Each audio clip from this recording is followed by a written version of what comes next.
नमस्कार, खबर दमदार देख रहे हैं आप और मैं हूं आप सबके साथ अनूप। सबसे पहले बात सुप्रीम कोर्ट के बड़े आदेश की। 69,000 सहायक शिक्षक भर्ती मामले में सुप्रीम कोर्ट ने 37,339 पदों को होल्ड करने का यूपी सरकार को आदेश जारी कर दिया है। दरअसल सुप्रीम कोर्ट ने पिछली सुनवाई में यूपी सरकार को 40 से 45 के कट ऑफ पर कितने शिक्षा मित्र पास हुए इसका डेटा मांगा था, लेकिन शिक्षा मित्रों का कहना है कि लिखित परीक्षा में टोटल 45,357 शिक्षा मित्रों ने फॉर्म डाला, जिसमें 8,018 शिक्षा मित्र 60 से 65% के साथ पास हुए, लेकिन इसका कोई डेटा नहीं है कि कितने शिक्षा मित्र 40 से 45 के कट ऑफ पर पास हुए। इसलिए 69,000 पदों में से 37,339 पद रिजर्व करके सहायक शिक्षक भर्ती की जाए या फिर पूरी भर्ती प्रक्रिया को स्टे में लगाया जाए। 14 जुलाई को सुप्रीम कोर्ट अब इस मामले की अगली सुनवाई करेगा। वहीं सुप्रीम कोर्ट के आदेश के बाद बेसिक शिक्षा मंत्री सतीश द्विवेदी ने प्रेस कॉन्फ्रेंस की। इसमें तमाम मुद्दों पर उन्होंने सरकार का पक्ष रखा। बेसिक शिक्षा मंत्री ने कहा कि काउंसलिंग में ही प्रमाण पत्रों की जांच होती है और अभी किसी को कोई लाभ मिलने वाला नहीं है। भर्ती में लेन देन की शिकायत की गई थी, जिसके आधार पर केएल पटेल समेत 11 लोगों को गिरफ्तार भी किया गया। सतीश द्विवेदी ने कहा कि इस मामले में राजनीति कतई नहीं होनी चाहिए। उनकी माने तो 69,000 शिक्षकों की भर्ती को रोकने के लिए राजनीति हो रही है। सुप्रीम कोर्ट में अभी सरकार का पक्ष नहीं रखा गया है। पक्ष सुनने के बाद सुप्रीम कोर्ट अपना अंतिम फैसला देगा। वहीं उन्होंने शिक्षिका अनामिका शुक्ला मामले पर भी सफाई दी। उनकी माने तो प्रेरणा ऐप के जरिए अनामिका के फर्जीवाड़े का खुलासा हुआ और अब इस मामले के बाद डॉक्यूमेंट वेरिफिकेशन की फुल प्रूफ व्यवस्था की जा रही है। साथ ही उन्होंने कहा कि यूपी की योगी सरकार में भ्रष्टाचार के मामले पर बड़ी कार्रवाई होती रही और आगे भी होती रहेगी। प्रक्रिया चल रही थी, सुचारू रूप से अंतिम चरण में थी।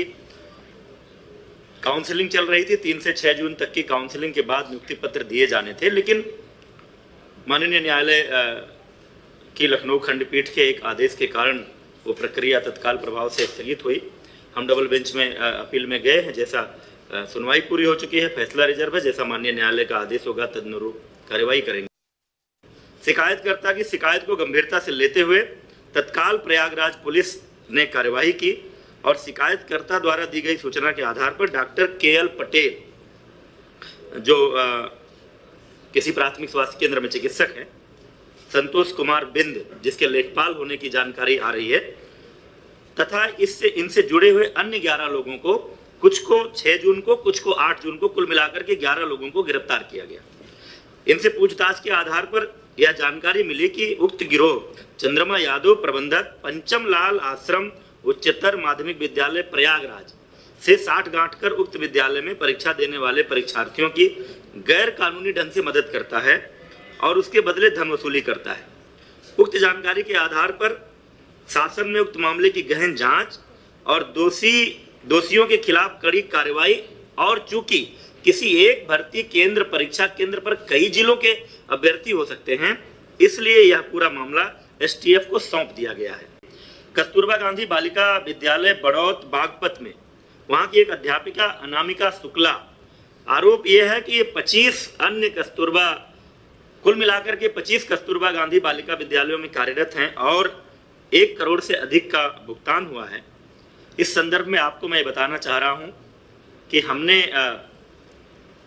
प्रेरणा डिजिटल फ्रेमवर्क बेसिक शिक्षा विभाग में पिछले कई महीनों से लागू किया है, जिसके माध्यम से मानव संपदा पोर्टल हमारा है। उस पोर्टल के माध्यम से हम अपने विभाग में कार्यरत सभी शिक्षकों का पूरा डेटाबेस तैयार कर रहे हैं। हर आदमी का पूरा डिटेल उसमें है। शुरू में ये जो हमारे प्राइमरी और अपर प्राइमरी थे, प्राथमिक और उच्च प्राथमिक, उसमें ये लागू था, लेकिन बाद में 11 फरवरी के एक आदेश के अंतर्गत हम लोगों ने इस फ्रेमवर्क को प्रेरणा तकनीकी फ्रेमवर्क के नाम से जाना जाता है, कस्तूरबा गांधी बालिका विद्यालयों में भी लागू किया है। और उस लागू होने के बाद मार्च से वहां भी जो डेटा फीडिंग की प्रक्रिया शुरू हुई, अब उसमें एक सिस्टम है कि अगर कोई भी सेम डिटेल दूसरी जगह फीड किया जाएगा तो वो हमारा सिस्टम हमको अलर्ट करेगा, और उस फ्रेमवर्क के इस्तेमाल के कारण ये मामला पकड़ में आया है।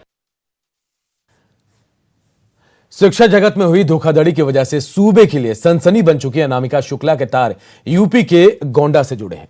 जी हां, असली अनामिका शुक्ला गोंडा की है और तमाम आरोपों के बाद उन्होंने बीएसए के दफ्तर का रुख किया। साथ ही आरोप लगाए कि उनके आलेखों का गलत इस्तेमाल कर लोगों ने नौकरी हासिल की। बीएसए दफ्तर में अपने सारे अभिलेख लेकर वो बीएसए इंद्रजीत प्रजापति से मिली। अपने पति और बच्चों के साथ पहुंची अनामिका ने वहां एक एक कर अपने सारे अभिलेख प्रस्तुत किए और खुद को बेकसूर बताया।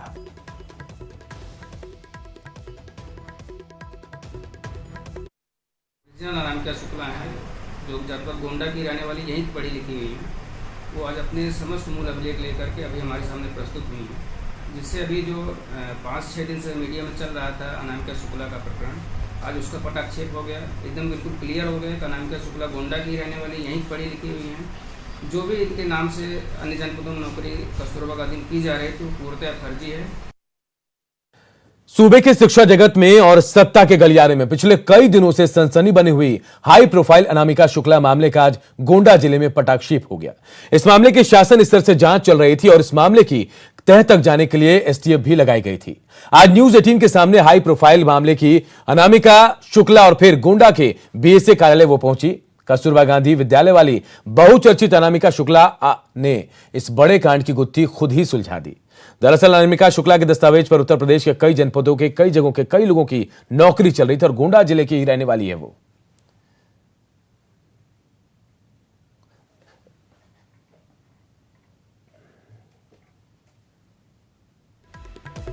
और देखिए, वहीं इसी बीच कांग्रेस महासचिव प्रियंका गांधी ने सोशल मीडिया पर एक वीडियो शेयर किया है। वीडियो में उन्होंने कहा कि हाल में परीक्षा के रिजल्ट आए हैं, जिससे बहुत आक्रोश और नाराजगी है।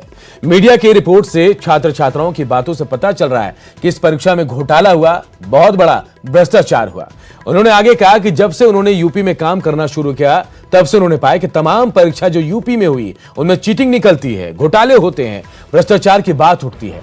इससे बहुत दुख होता है। उन्होंने सवाल उठाया कि अगर यह परीक्षा साफ सुथरे ढंग से हुई होती, पारदर्शिता बरती गई होती, तो लोग गिरफ्तार क्यों हो रहे होते।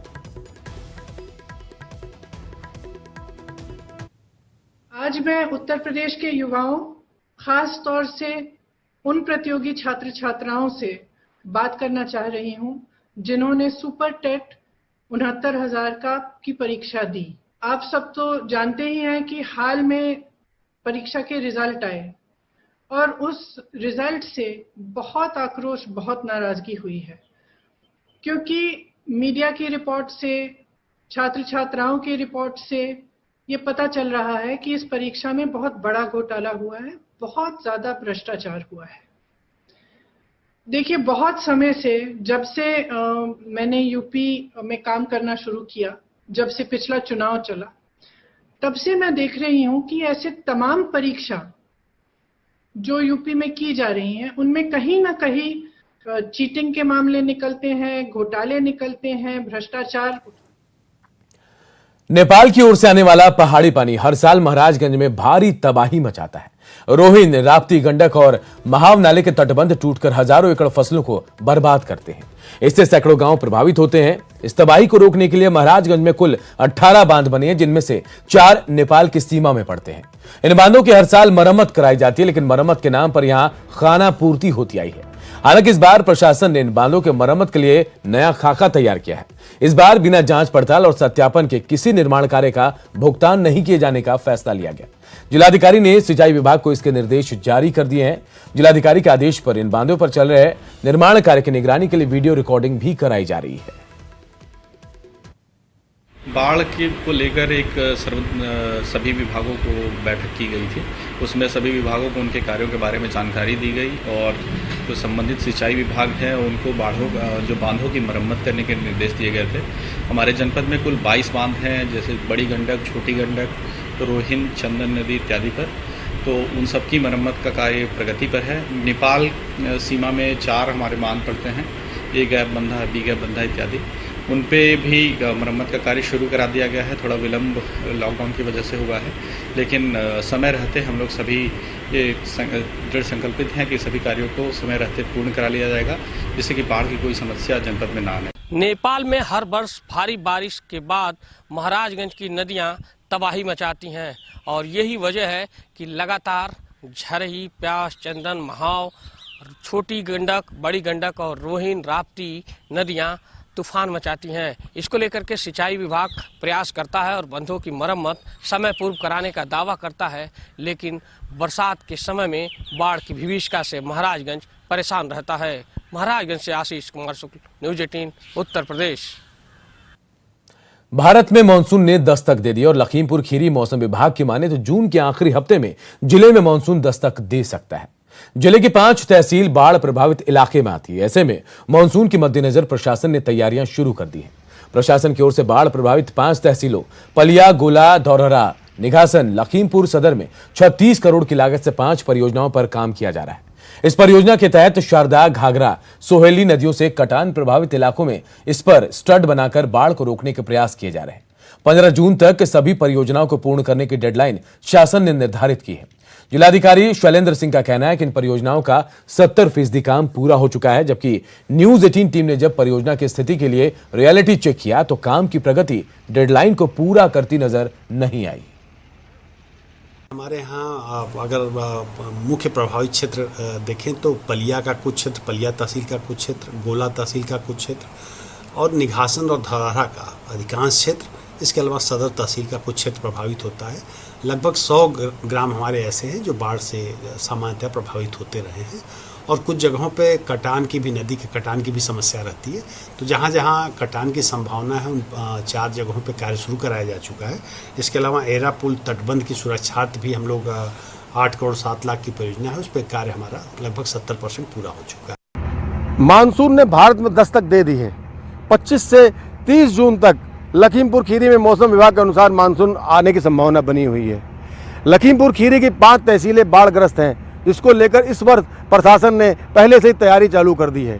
हम इस समय लखीमपुर खीरी की घाघरा नदी के ढकिया खुर्द गांव में मौजूद हैं। नदी के किनारे पर प्रशासन ने मड मशीन लगाकर नदी से मड निकालकर उनके बैगों में भरकर किनारे किनारे तटबंध बनाए जा रहे हैं। ऐसे स्टड तैयार कर रहे हैं जो नदी का फ्लो रोकने में काम करेगा। नदी तेजी से पहाड़ से, नेपाल की नदियां जो तेजी से पहाड़ से उतर के हुए तेजी फ्लो से आती हैं और लखीमपुर खीरी में तबाही मचाती हैं। लगभग 100 गांव ऐसे हैं लखीमपुर खीरी के जो इन बाढ़ नदियों से प्रभावित होते हैं। शारदा और घाघरा नदी से प्रभावित होते हैं। इस वर्ष प्रशासन ने 36 करोड़ रुपए की लागत से 5 परियोजनाएं इधर शुरुआत की हैं। इस ढकिया खुर्द जो नदी का जो बाढ़ बचाव राहत का कार्य चल रहा है, कहीं ना कहीं लखीमपुर खीरी में जो 5 तहसीलें हैं उसमें बराबर हर वर्ष ये शारदा और घाघरा नदियां कहर बरसाती है। इस वर्ष प्रशासन की मंशा है कि किसी तरीके का कहीं ना कहीं बचाव पूरे इन नदियों से गाँव को किया जा सके। लगभग 40,000 की आबादी इस बाढ़ से प्रभावित रहती है। प्रशासन इस वर्ष पूरी तरीके चुस्त और मुस्तैद नजर आ रहा है। कहीं ना कहीं इस वर्ष प्रशासन की मंशा है कि इस नदियों के कहर से लोगों को बचाया जा सके। मनोज शर्मा, न्यूज 18, लखीमपुर खीरी।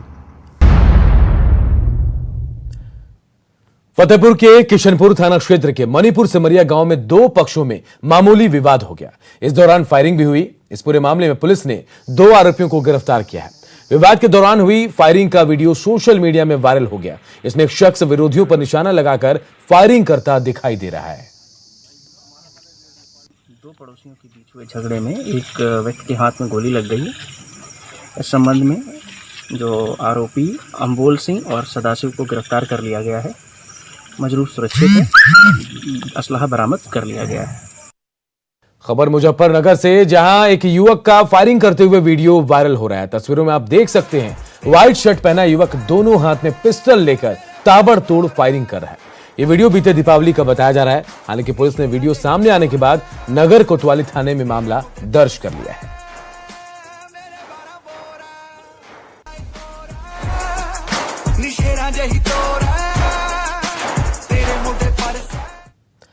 अमरोहा के गजरौला में एक दवाई निर्माता कंपनी टेवा के प्लांट में अचानक धुआं निकलने लगा। धुआं दिखने से पूरे शहर में हड़कंप मच गया। वहीं आसपास के लोगों को सांस लेने में दिक्कतें भी होने लगी। जानकारी मिलने पर दमकल विभाग के सीएफओ ने कंपनी का दौरा किया और बताया कि उन्हें भी सांस लेने में दिक्कत हुई। जांच में पता चला कि एचसीएल स्टोरेज में को वेपन्स होते हैं और उसी की वजह से धुआं और लोगों को सांस लेने में दिक्कत आई है। अब इस पूरे मामले की छानबीन चल रही है।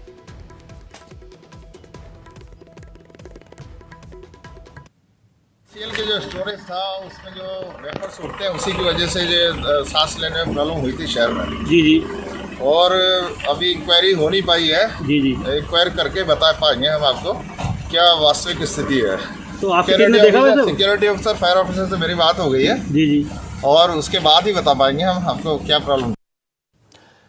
गौतम बुद्ध नगर में एक किराने की दुकान में अचानक आग लगने से मौके पर अफरा तफरी मच गई। वहीं आग की चपेट में आने से एक महिला झुलस गई है। हालांकि दमकल विभाग की मदद से आग पर काबू पा लिया गया। आग लगने के कारणों का पता नहीं चल पाया है।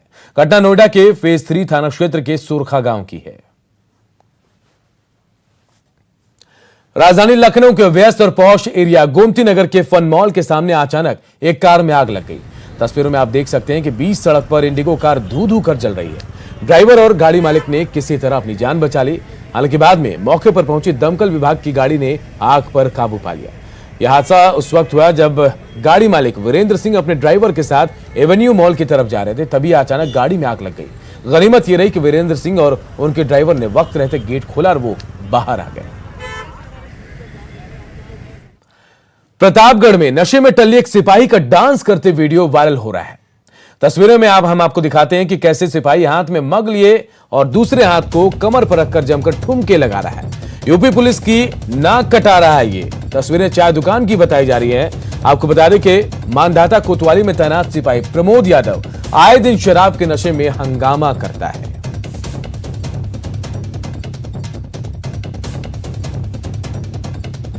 वहीं प्रतापगढ़ में नशेबाज सिपाही का डांस करते वीडियो वायरल होने के मामले में आरोपी सिपाही को लाइन हाजिर कर दिया गया है। इसके साथ ही रानीगंज सीओ को मामले की जांच सौंपी गई है। सिपाही का वर्दी में डांस करते हुए चाय की दुकान से वीडियो वायरल हुआ था। यह वीडियो 2 दिन पहले का बताया जा रहा है।